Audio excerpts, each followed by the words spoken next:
مجھے کہتے ہیں کہ آپ شیعوں کے بارے میں کیا کہتے ہیں، رافضیہ کے بارے میں آپ کیا کہتے ہیں؟ میں نے کہا کافر ہے، کافر کی اولاد ہے، مرتد ہے۔ کہنے لگے مولانا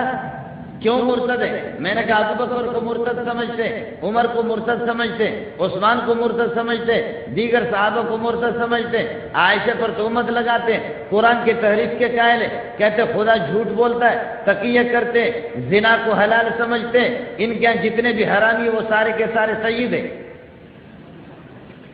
جتنے زنا کے نتیجے میں متع میں پیدا ہو گئے، من تمتع مرتن درجۃ کدرجۃ الحسن، جو آدمی ایک مرتبہ متع کرے تو اس کو یہ کہ کدرجۃ الحسین، حسین کا مرتبہ حاصل ہو جائے، ومن تمتع مرتين درجۃ کدرجۃ الحسن، دو مرتبہ زنا کرے، بمبو کرے تو وہ حسن کا مرتبہ پہنچے، ومن تمتع ثلاث مرات، تین مرتبہ متع کرے تو درجۃ کدرجۃ علی بن ابی طالب، حضرت علی کے مقام پر پہنچے، ومن تمتع اربع مرات، چار مرتبہ جو بمبو کرے تو پھر وہ محمد کے درجے پر پہنچے، تو اپنی ماں کو کرائے تاکہ پھر یہ کہ خدا کے درجے کو پہنچے۔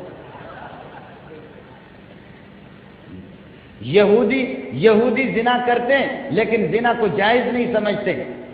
کسی بھی مذہب کے اندر زنا کی اجازت نہیں ہے۔ آپ کہیں گے کہ یہود اس کی اجازت دے رہے، عیسائی اس کی اجازت دے رہے، وہ ان کا مذہب اس کی اجازت نہیں دیتا۔ یاد رکھ لینا آپ لوگ علماء کرام بیٹھے ہوئے، قتل ہے،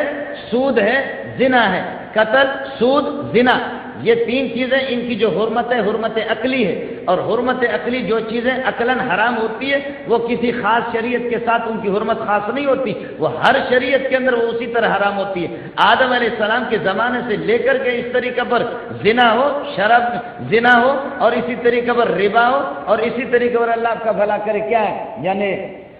قتل، یہ ساری چیزیں عقلاً حرام ہیں۔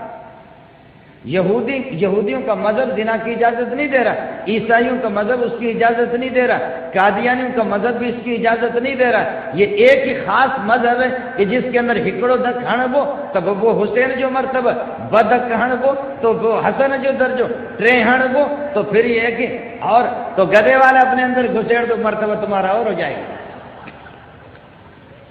آپ سمجھ نہیں رہے، جس مذہب کا یہ حال ہو، جس مذہب کا یہ حال ہے، مولوی ہمارے لوگ کہتے ہیں کہ مولوی صاحب ان کو کیسے کافر کہتے، تو کافر کوئی ڈنڈا ہوگا کسی کو گھسے گا کیا؟ کفر تو آدمی کا عقیدہ نظری ہے، جو زنا کو یہ ہے کہ حلال سمجھے تو کفر اور کیا، اور پھر اس کے درجے میں جب آدمی جب زنا کرے گا، زنا کرنے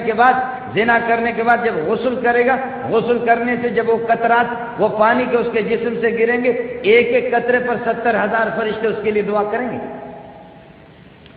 ایک ایک قطرے پر 70,000 فرشتے اس کے لیے دعا کریں گے۔ اور وہ کہتے ہیں کہ ہم لوگ تقیہ نہیں کرتے، ہم لوگ جھوٹ نہیں بولتے، بلکہ خدا بھی جھوٹ بولتا ہے، اور خدا کے اس جھوٹ کا نام انہوں نے رکھا بدا بدا بدا بدا یبدو بدون، کہتے ہیں کہ اللہ بھی جھوٹ بولتا ہے، اور اللہ کی بھی خصوصیت ہے، اور اللہ بھی بہت سی باتیں چھپاتے ہیں، تو ہم لوگ اگر تقیہ کریں تو کیا